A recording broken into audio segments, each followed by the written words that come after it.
Right now at 6, surveillance video raises new questions about what led up to a stabbing near Portland's Central Library. It was really striking to me to see just how things had played out. Then a break in the case after stray bullets hit a 13-year-old, killing him.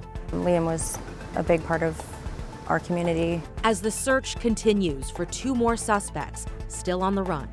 And in an all-new KGW investigates the crime wave costing Portlanders millions. If you're going to store your stuff, you trust this place to keep them safe for you. And it's not.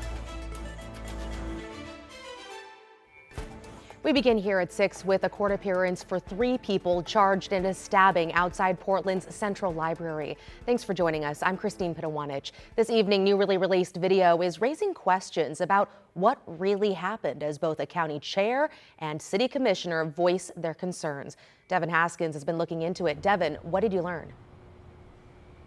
Yeah, Christine, those 3 suspects were arrested shortly after the stabbing on August 25th and charged with multiple crimes. County Commissioner Chair Jessica Vega-Peterson saying that the surveillance video that she released yesterday doesn't match the narrative that Portland police said happened, so she wanted to release it in the name of transparency. The 3 suspects each appearing in court on Tuesday. Anthony Nicholas, Jariah Williams, and Daviana Anderson are each facing multiple felony charges. On August 25th, the stabbing outside the Central Library left a 44-year-old man injured and 3 people facing felony charges. Portland police initially said that the victim observed a disturbance and tried to intervene. But Commissioner Shannon Singleton says the video released by the county tells a different story. This idea that they were a disturbance pretty quickly was a question for me.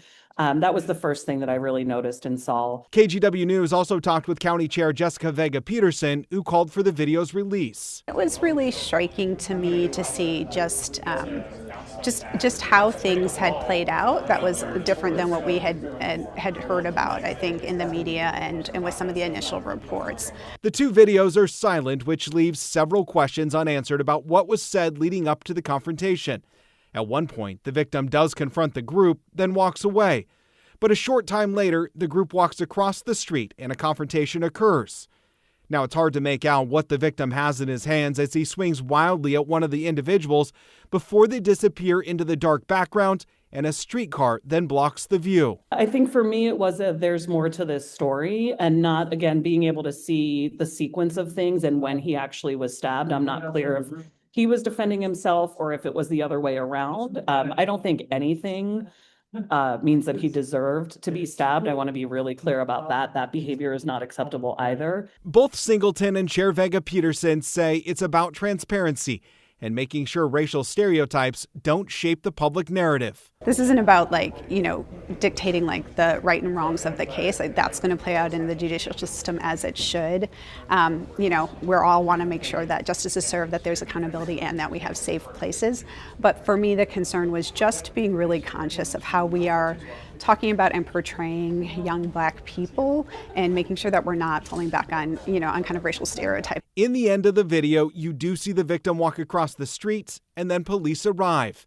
The victim was then taken to the hospital for treatment.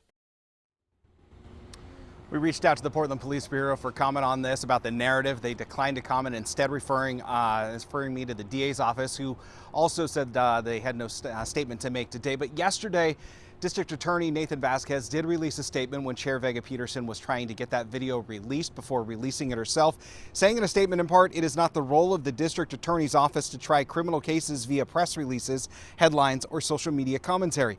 It is our responsibility to present evidence in a court of law where justice can be administered fairly and in a manner that protects the rights of the victim and the accused. And in a Facebook post today, the union representing police officers also said in part about the county's decision to release the video. For a county chair to put her thumb on the scale of justice, potentially polluting a future jury pool without access to all evidence and ignoring the will of a convened grand jury, is truly shocking. Back to you. Devin Haskins reporting live. Thank you, Devin. Well, this is just the latest violent incident to happen around the Central Library, and surrounding business owners say they're tired of it. In July, there was a deadly shooting across the street from the library, then the stabbing late last month. Some business owners showed up to City Hall today to share how the violence has impacted their businesses. They testified during a meeting on public safety. Councilors Steve Novick and Samir Kanal introduced them. One business owner said she moved downtown near the library back in 2022 to try and be part of Portland's revitalization. It's exhausting. It is definitely making the experience of running and operating a business in downtown very challenging. We have seen a death at the library within a block away. We have seen a stabbing at the library within a block away. We'll have more from business owners who say they want additional police on the streets. That is tonight at 6:30 on The Story. Gresham police have one of 3 suspects in custody for the shooting death of a 13-year-old boy killed in April while asleep in his bed. Celine Stevens is live at the 11 Pines apartment complex with what led up to that arrest. Celine. Christine, so multiple law enforcement agencies played a part in the arrest of 21-year-old Anthony Hunter Jr., who was arrested early this morning at a residence in Northeast Portland. Now, those other 2 suspects are still on the loose, and those that loved 13-year-old Liam Spanley Bailey are still hurting. Liam was a big part of our community. Melissa Barnes is a close family friend to the parents of Liam Spanley Bailey. When she found out about the arrest of one of the suspects Tuesday morning, she was relieved. It's just kind of finally, like, there's a break.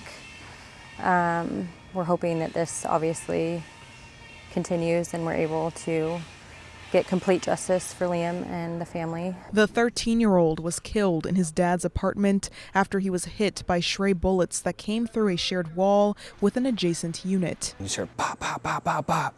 And obviously I was a bit startled. The 3 suspects, identified by Gresham police as now 21-year-old Anthony Hunter Jr., 20-year-old Xavier Hirsch, and 17-year-old Terrell Coy. But Tuesday morning, Hunter Jr. was arrested. Our detectives, in conjunction with members of the U.S. Marshals Service and the Portland Police Bureau CERT, served a search warrant at a residence in Northeast Portland where they arrested Anthony Hunter Jr. for the murder of Liam Spanley Bailey. Hunter Jr. now facing charges of murder in the 2nd degree, robbery in the 1st degree, and unlawful use of a weapon. It's good that they got him off the street, obviously. Like I said, I know that there's more than one individual involved, so I hope they get them all. The district attorney has made clear that he will prosecute individuals who are harboring them, and we encourage the community to continue to come forward with information about their location. Hunter Jr. will be in court tomorrow at 2 p.m. Police are asking anyone with any information to contact investigators or to reach out anonymously through Crime Stoppers. Christine? Appreciate the report. Thank you, Celine. In your headlines, the Clark County Sheriff's Office is investigating reports from 2 women who encountered troubling situations on the Salmon Creek Trail. Last Wednesday, a woman walking her dog reported a man running up behind her, grabbing her, then running off. Then yesterday, a different woman reported a man recording her on the trail. Anyone who experienced something similar, or if you have any other information, should contact the Clark County Sheriff's Office. And Portland police hope you can help them identify the person who vandalized the Oregon Jewish Museum. Police gave us these photos of the suspect. On July 29th, police say someone drew swastikas on the windows of the museum, along with a tag that says @Cowface23. It's being investigated as a hate crime. If you have any information, contact Portland Police. Workers at the Starbucks on 36th and Powell in Southeast Portland have voted to unionize. The 9-2 vote makes the store part of Starbucks Workers United, now representing more than 600 locations nationwide. Baristas say they're pushing for issues like consistent hours, living wages, and fair staffing. Starbucks has said it disagrees that a union is necessary, but respects the democratic process.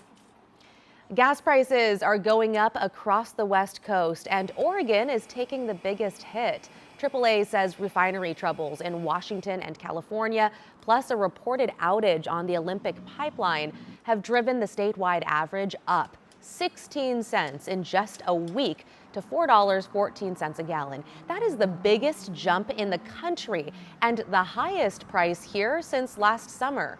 AAA says some relief could come starting September 15th. That's when Oregon switches to cheaper winter blend fuel.